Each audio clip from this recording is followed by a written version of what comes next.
بسم اللہ الرحمن الرحیم نحمدہ و نصلی علی رسولہ الکریم۔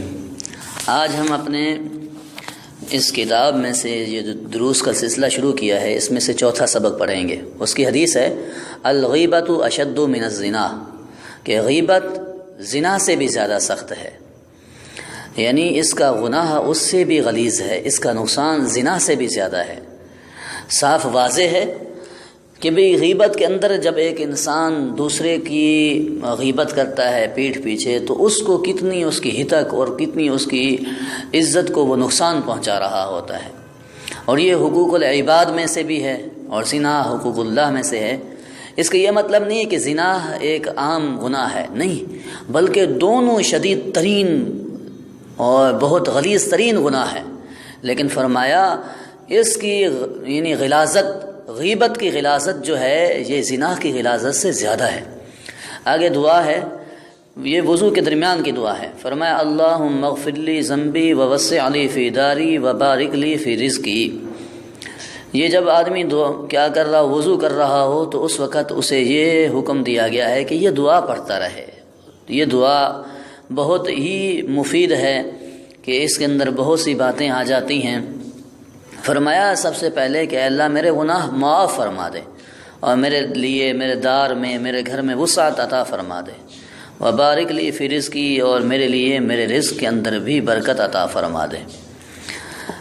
آگے عقیدہ ہے، اور یہ عقیدہ بھی پیچھے جو ہم نے پڑھا تھا تیسرے سبق کے اندر اس کے ساتھ ہی ہے، اس کا ایک جز ہے گویا کہ اللہ رب العزت کے متعلق کیسا نظریہ رکھنا ہے ایک مسلمان نے۔ تو فرمایا اللہ تعالیٰ ہی نے ہر چیز کو وجود بخشا ہے، اور ہر چیز کے خواص اور تاثیر کا بھی وہی خالق ہے، یعنی کوئی چیز ذاتی طور پر مؤثر، مفید یا نقصان دہ نہیں ہے، بلکہ اللہ تعالیٰ ہر چیز میں مؤثر حقیقی ہے، ہر چیز کا نفع اور نقصان اسی کے قبضے میں ہے۔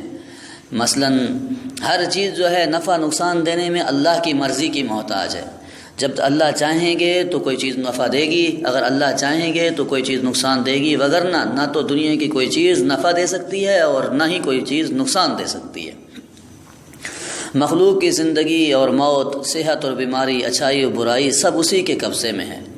وہ جب تک چاہتا ہے مخلوق کو زندہ رکھتا ہے، اور جب چاہتا ہے موت دے دیتا ہے، اور اسی طرح جب چاہے گا کائنات کو باقی رکھے گا، اور جب چاہے گا اس کو فنا کر کے قیامت برپا کر دے گا۔ تو بھائی یہ نظریہ جو ہے، یہ عقیدہ جو ہے اللہ رب العزت کے متعلق، یہ عقیدہ رکھنا مسلمان کے لیے بے حد ضروری ہے۔ آگے مسئلے کی طرف آتے ہیں۔ فرمایا حرام کیا ہے، اس کی وضاحت فرمایا حرام وہ فعل ہے جو دلیل قطعی سے ثابت ہو، اور اس کا منکر کافر اور بغیر عذر ترک یعنی اس کو کرنے والا فاسق اور گناہ کا اور عذاب کا مستحق ہے۔ اور مکروہ تحریمی وہ فعل ہے جو دلیل ظنی سے ثابت ہو، اس کا انکار کرنے والا فاسق اور بغیر عذر کے اس کام کو کرنے والا گناہگار اور عذاب کا مستحق ہوگا۔ دونوں میں فرق یہی آ گیا کہ اس کا یعنی حرام کا منکر کافر ہے، اس کا منکر کافر نہیں ہے۔ من گھڑت بات یہ ہے کہ بعض لوگوں کے درمیان یہ مشہور ہے کہ ہاتھ کی ہتھیلی پر خارش ہو تو پیسہ ملتا ہے، پاؤں کے تلوے پر خارش ہو تو سفر پیش آتا ہے۔ یہ بھی بے بنیاد بات ہے، اس کی بھی کوئی حقیقت نہیں ہے۔ تو ایسی بے بنیاد باتوں سے اللہ رب العزت ہماری حفاظت فرمائے، اور ہمیں صحیح دین پر عمل کرنے کی توفیق عطا فرمائے، آمین۔